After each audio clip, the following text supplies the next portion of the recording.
विष्णुः गुरुर्देवो महेश्वरः गुरु साक्षात् परब्रह्म तस्मै श्री गुरुवे शान्ताकारं भुजगशयनं पद्मनाभं सुरेशं विश्वाधारं गगनसदृशं मेघवर्णं शुभांगं लक्ष्मीकान्तं कमलनयनं योगिविद्यानगम्यं वन्दे विष्णुं भवभयहरं सर्वलोकैकनाथं यस्य स्मरणमात्रेण जन्मसंसारबन्धनात् विमुच्यते। नमस्तस्मै विष्णवे प्रभविष्णवे नमः। समस्तभूतानां आदिभूताय बुभृते अनेकरूपरूपाय विष्णवे प्रभविष्णवे विष्णवे प्रभविष्णवे। बोले विष्णु भगवान की, बोले लक्ष्मण भगवान की। श्रीमन्नारायण नारायण नारायण भजमन नारायण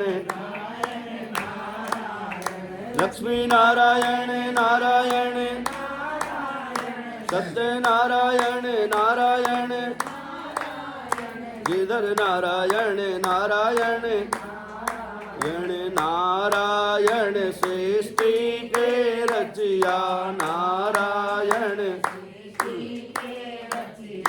नारायण लक्ष्मी के भरता नारायण चरण कमल चित लायो नारायण राम चरण कमल चित श्रीमन नारायण नारायण जन भजमन नारायण नारायण जन लक्ष्मी नारायण नारायण सत्य नारायण नारायण गिरधर नारायण नारायण यण श्रीमन नारायण नारायण। बोलो लक्ष्मण भगवान की। एकदा नैमिषारण्ये ऋषया शौनकादयः प्रपच्छु मुनिया शौर्य सोतम पौराणिका खलु।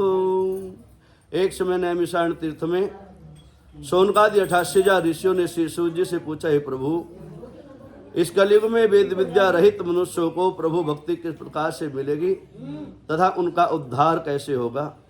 हे मुनिश्रेष्ठ, कोई ऐसा तप जिसके करने से थोड़े समय में पुण्य की प्राप्ति होवे तथा मनवांछित फल की प्राप्ति हो। सर्वशास्त्र के ज्ञाता श्री सूर्य जी बोले, हे वैष्णव में पूज्य, आप सबने प्राणियों के हित की बात पूछी है, अतः मैं उस श्रेष्ठ व्रत को आप लोगों से बताऊंगा जिस व्रत को नारद जी ने लक्ष्मण भगवान से पूछा था। एक समय योगीराज नारद जी दूसरों के हितों से अनेकों लोकों में घूमते हुए मृत्यु लोक में आ पहुँचे। यहाँ अनेकों योनियों में जन्म हुए प्रायः सभी मनुष्यों को अपने अपने कर्मों के द्वारा अनेकों दुखों से पीड़ित देकर सोचा कि किस यत्न के करने से निश्चय ही इन मानवों का दुख नाश हो सकेगा। ऐसा मन में सोचकर विष्णु लोक हो गए।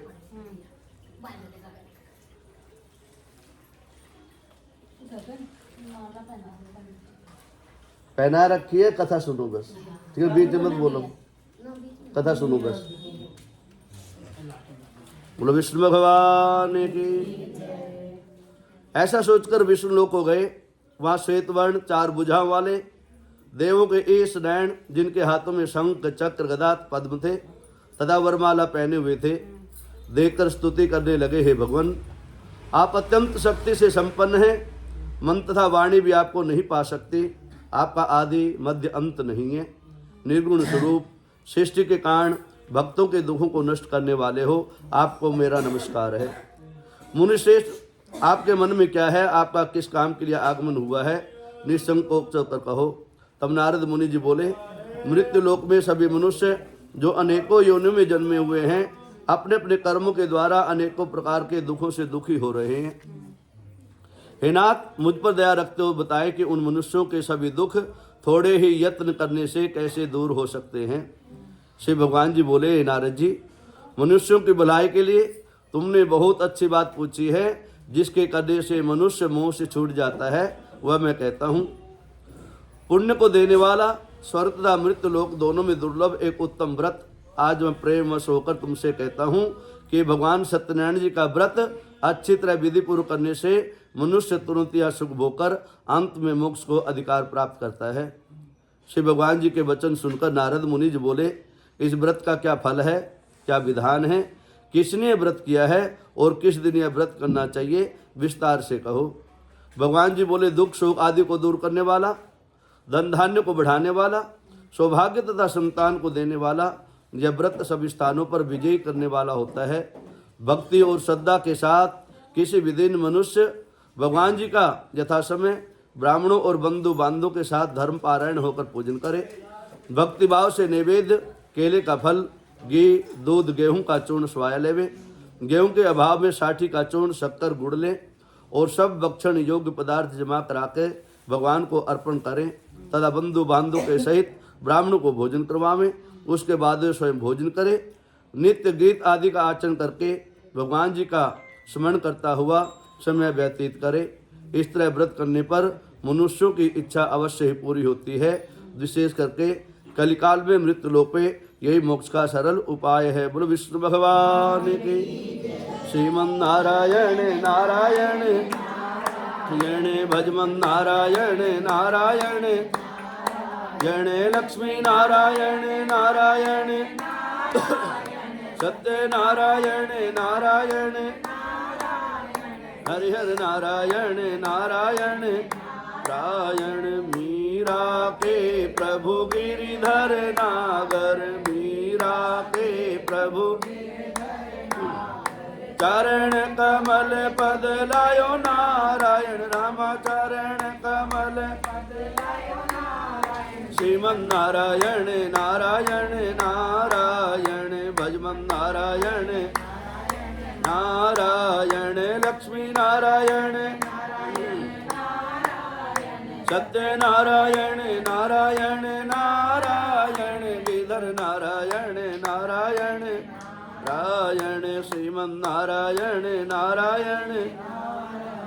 बोलो सत्यनारायण भगवान। सूर्य बोले, ऋषियों, जिसने पहले समय इस व्रत को किया है उनका इतिहास कहता हूँ, ध्यान से सुनो। सुंदर काशीपुरी नगरी में एक अत्यंत निर्धन ब्राह्मण रहता था। वह भूख प्यास से बेचैन हुआ, नित्य पृथ्वी पर घूमता था। ब्राह्मणों से प्रेम करने वाले भगवान ने ब्राह्मण का रूप धारण करके उनके पास जाकर आदर से पूछा, हे ब्राह्मण, नित्य दुखवा पृथ्वी पर क्यों घूमता है? दीन ब्राह्मण बोला, मैं निर्धन ब्राह्मण हूँ, भिक्षा के लिए पृथ्वी पर फिरता हूँ। हे भगवान, यदि आप इसका उपाय जानते हो तो कृपा करके कहो। वृद्ध ब्राह्मण बोला कि सत्यनारायण भगवान मनवांछित फल को देने वाले हैं, इसलिए हे ब्राह्मण, तुम उनका पूजन कर, जिसके करने से मनुष्य सब दुखों से मुक्त हो जाता है। ब्राह्मण को व्रत का सारा विधान बतलाकर बूढ़े ब्राह्मण का रूप धारण करने वाले श्री सत्यनारायण भगवान अंतर ध्यान हो गए। जिस व्रत को वृद्ध ब्राह्मण ने बतलाया है मैं उसे अवश्य करूँगा। यह निश्चय करने पर उसे रात पर नींद नहीं आई। वे सवेरे उठा, सत्यनारायण भगवान के व्रत का निश्चय कर भिक्षा के लिए चल दिया। उस दिन उसको भिक्षा में बहुत सा धन मिला, जिससे बंधु बांधवों के साथ उसने भगवान जी का व्रत किया। उस व्रत के करने से वह ब्राह्मण सभी दुखों से छूटकर अनेक प्रकार की संपत्तियों से युक्त हुआ। उस समय से वह ब्राह्मण हर मास व्रत करने लगा। इस तरह सत्यनारायण भगवान के व्रत को जो करेगा वह सभी पापों से छूटकर अंत में मोक्ष का अधिकार प्राप्त करेगा। आगे जो पृथ्वी पर भगवान जी का व्रत करेगा वह मनुष्य सब दुखों से छूट जाएगा। इस तरह नारद जी से नारायण का कहा हुआ व्रत मैंने तुमसे कहा। हे विप्रो, अब मैं और क्या कहूँ? ऋषि बोले, हे मुनीश्वर, संसार में उस ब्राह्मण से सुनकर किस किसने इस व्रत को किया वह सब हम सुनना चाहते हैं। इसके लिए हमारे मन में श्रद्धा है, विश्वास है। सूर्य बोले, ऋषियों, जिसने इस व्रत को पहले समय किया वह सब सुनो। एक समय वह ब्राह्मण धन और ऐश्वर्य के अनुसार बंधु बांधवों के साथ व्रत करने को तैयार हुआ। उसी समय एक लकड़ी बेचने वाला बूढ़ा आदमी आया। बाहर लकड़ियों को रखकर ब्राह्मण के मकान में गया। प्यास से दुखी लकड़हारा उनको व्रत करते देखकर ब्राह्मण को नमस्कार करके कहने लगा, हे ब्राह्मण देवता, आप क्या कर रहे हैं और इसके करने से क्या फल मिलता है? कृपा करके मुझे बताओ। ब्राह्मण ने कहा कि सभी मनोकामनाओं को पूर्ण करने वाला सत्यनारायण जी का भगवान जी का व्रत है। इसकी ही कृपा से मेरे यहाँ पर धन धान्य आदि की वृद्धि हुई है। ब्राह्मण से व्रत के बारे में जानकर लक्कड़हारा बहुत प्रसन्न हुआ। चरणामृत ले और प्रसाद ग्रहण करने के बाद घर को गया। लक्कड़हारे ने अपने मन में इस प्रकार का संकल्प किया कि आज गांव में लकड़ी बेचने से जो धन मिलेगा उससे से सत्यनारायण भगवान का उत्तम व्रत करूंगा। यह मन में विचार करके बूढ़ा आदमी लकड़ियां अपने सर पर रखकर जिस नगर में धनवान लोग रहते थे वह ऐसे नगर में पहुंचा। उस रोज वहां पर उन लकड़ियों का दाम पहले दिन से चौगुना प्राप्त हुआ। तब वह बूढ़ा लकड़हारा दाम ले अति प्रसन्न होकर पक्के केले की फली, शक्कर की दूध, दही, गेहूं का चूर्ण इत्यादि भगवान जी के व्रत की कुल सामग्री को लेकर अपने घर को गया। फिर उसने अपने भाई बंधुओं को बुला करके दीदी के साथ भगवान जी का पूजन किया। उस व्रत के प्रभाव से बूढ़ा लकड़हारा धन पुत्र आदि से युक्त हुआ तो संसार के समस्त सुख भोकर अंत में वैकुंठ लोक को चला गया। बोलो विष्णु भगवान की।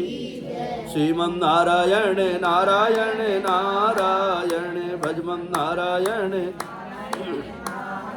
यणे लक्ष्मी नारायण नारायण यणे सत्य नारायण नारायण गिरधर नारायण नारायण यण भिलनि के बेर सुदामा के तंदुल भिलनि के बेर सुदामा के रुचे रुचे भोग लगायो नारायण रामा रुचे रुचे श्रीमन नारायण नारायण नारायण भजमन नारायण नारायण यणे लक्ष्मी नारायण नारायण सत्य नारायण नारायण नारायण गिरधर नारायण नारायण नारायण श्रीमन नारायण नारायण। बोले लक्ष्मीनारायण भगवान। सूत जी बोले हे श्रेष्ठ मुनियों, अब आगे कथा कहता हूँ। पहले समय उल्कामुख नाम का एक बुद्धिमान राजा था। वह सत्यवक्ता जितेंद्रिय था।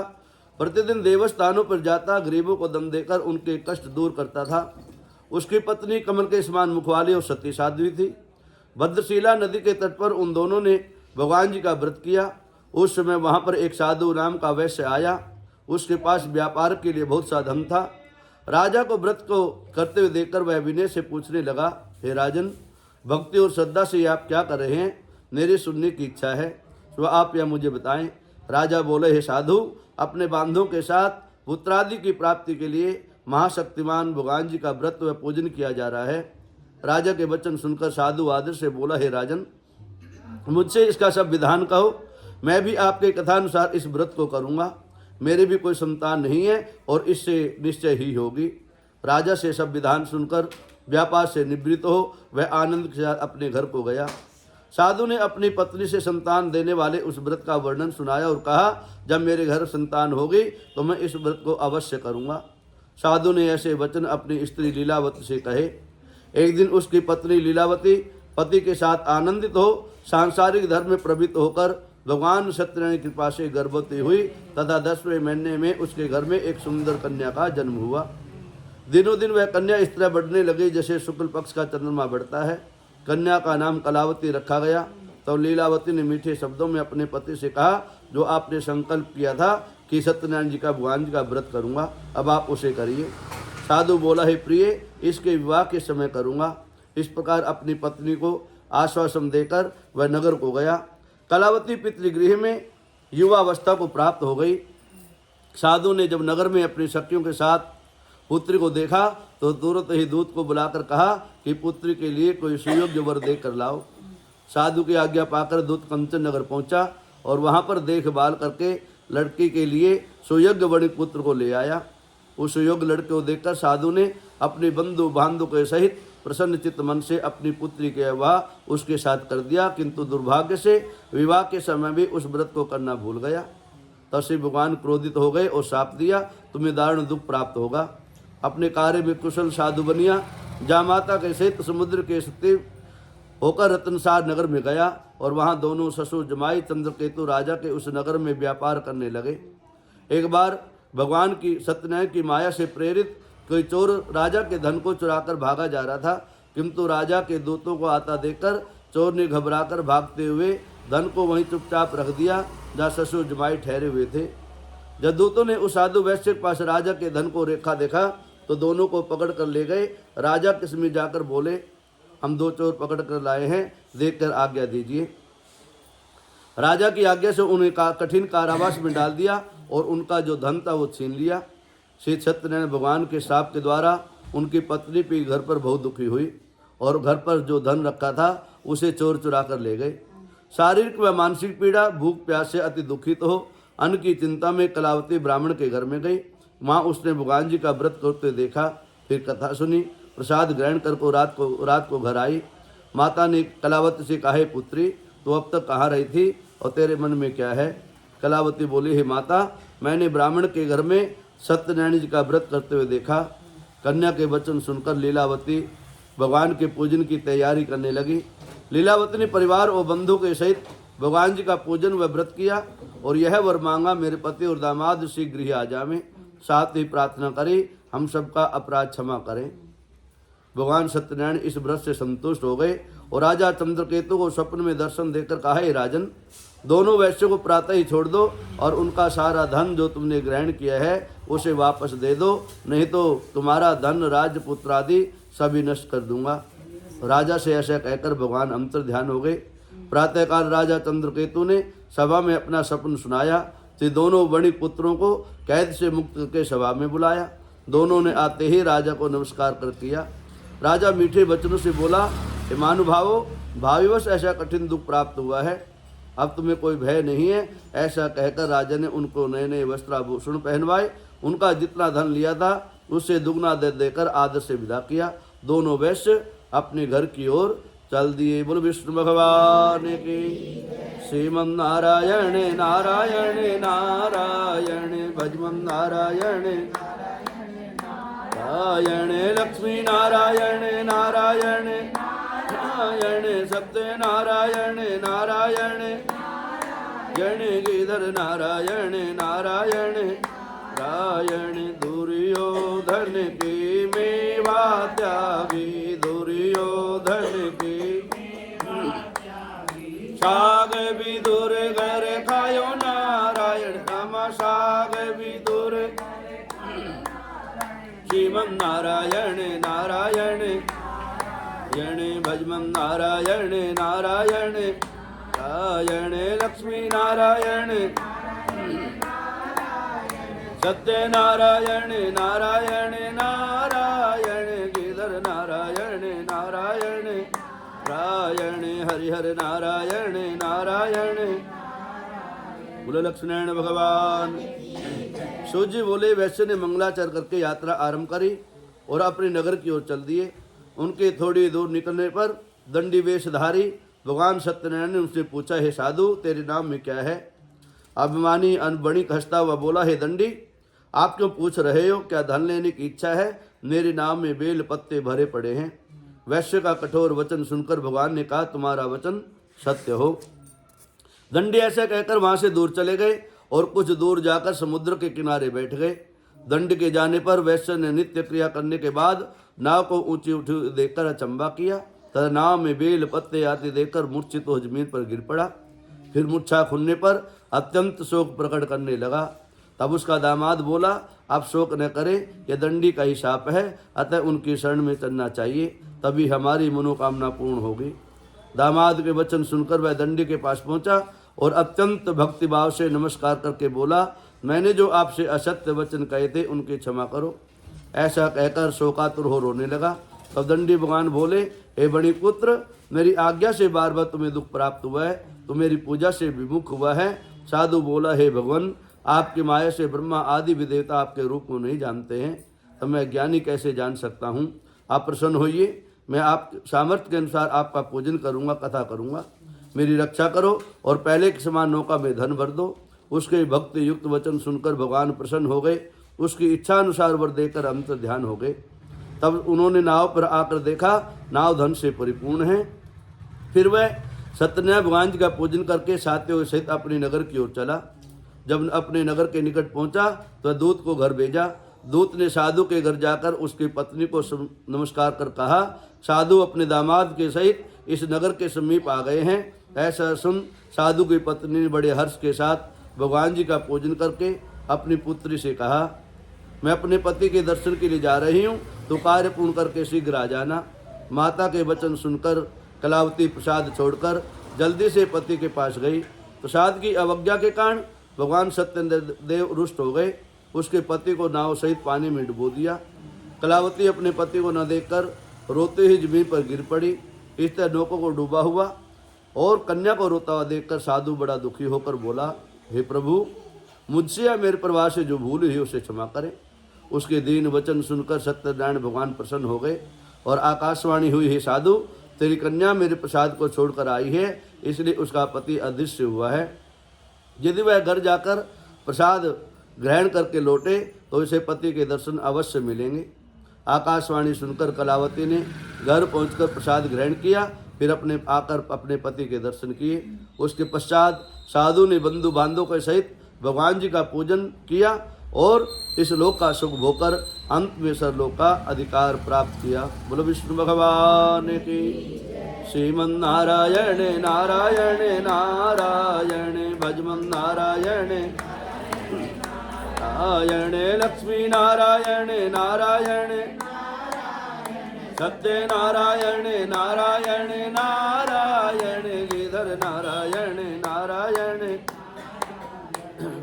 श्री भगत की हुंडी तारी नरसिंह भगत की हुंडी। श्यावल श्यावल आयो नारायण रामा श्यावल। श्रीमन नारायण नारायण नारायण भजमन नारायण नारायण गणे लक्ष्मी नारायण नारायण गणे सत्य नारायण नारायण नारायण गिरधर नारायण नारायण नारायण हरिहर नारायण नारायण। बोलो सत्यनारायण भगवान। सूजी बोले, हे ऋषियों, मैं और भी कथा कहता हूँ, सुनो। प्रजापालन में लीन तुंगध्वज नाम का एक राजा था। उसने भी भगवान का प्रसाद त्याग कर बहुत दुख पाया। एक समय वन में जाकर वन्य पशुओं को मारकर बड़ के पेड़ के नीचे आया। वहाँ उसने ग्वालों के सहित भक्तिभाव से बांधों सहित भगवान जी का पूजन करते हुए देखा। राजा देखकर भी अभिमानवश वहाँ न गया और न ही नमस्कार ही किया। जब ग्वालों ने भगवान जी का प्रसाद उनके सामने रखा तो वह प्रसाद को त्याग कर अपनी नगरी की ओर चला। वहाँ पहुँचकर उसने अपना सब कुछ नष्ट हुआ पाया। तब वह जान गया कि यह भगवान ने ही किया है। तो वह विश्वास करके ग्वालों के पास गया और विधि पूर्व पूजन करके प्रसाद ग्रहण करके वापिस आया। तो भगवान सत्यनारायण भगवान की कृपा से सब कुछ पहले जैसा था वैसे ही हो गया। फिर दीर्घ काल तक सुख भोकर अंत में सरलोक का अधिकार प्राप्त किया। जो मनुष्य इस परम दुर्लभ व्रत को करवाता है, भगवान की कृपा से उसके यहाँ पर धन धान्यादि की प्राप्ति होती है। निर्धन धनी हो जाता है, बंदी बंधन से मुक्त हो जाता है, निर्भय हो जाता है। संतानहीनों को संतान की प्राप्ति होती है तथा सभी मनोरथ पूर्ण होकर अंत में वैकुंठ धाम को जाता है। जिन्होंने पहले समय इस व्रत को किया उनके दूसरे जन्म की कथा। वृद्ध सदानंद ब्राह्मण ने सुदामा का जन्म लेकर मोक्ष को प्राप्त किया। लकड़हारे ने अपने जन्म में निषाद बनकर मोक्ष को पाया। उल्का मुख नाम का राजा आगे चलकर दशरथ होकर वैकुंठ को प्राप्त हुआ। साधु नाम के वैश्य ने मोरध्वज बनकर अपने पुत्र को आर्य से चीर को मोक्ष को प्राप्त किया। महाराज तुंगध्वज ने स्वयंभू होकर भगवान जी के भक्ति युक्त कर्म शास्त्रों लिखकर मोक्ष का अधिकार प्राप्त किया। जो इस कथा को सुनता है सुनाता है वह अंत समय में परम पद को प्राप्त होता है। बोलो विष्णु भगवान की। श्रीमन नारायण नारायण नारायण भजमन नारायण नारायण गणे लक्ष्मी नारायण नारायण सत्य नारायण नारायण गणे गिरधर नारायण नारायण नारायण पूरब पश्चिम उत्तर दक्षिण पूरब पश्चिम चारों दिशाओं से आयो नारायण रामा। चारों दिशाओं से श्रीमन नारायण नारायण नारायण भजमन नारायण नारायण गणे लक्ष्मी नारायण नारायण सत्य नारायण नारायण गणे गिरधर नारायण नारायण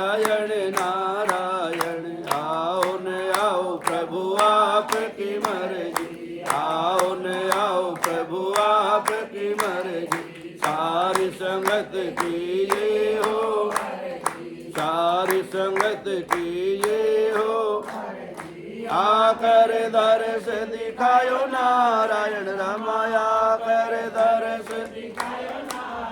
श्रीमन नारायण नारायण नारायण भजमन नारायण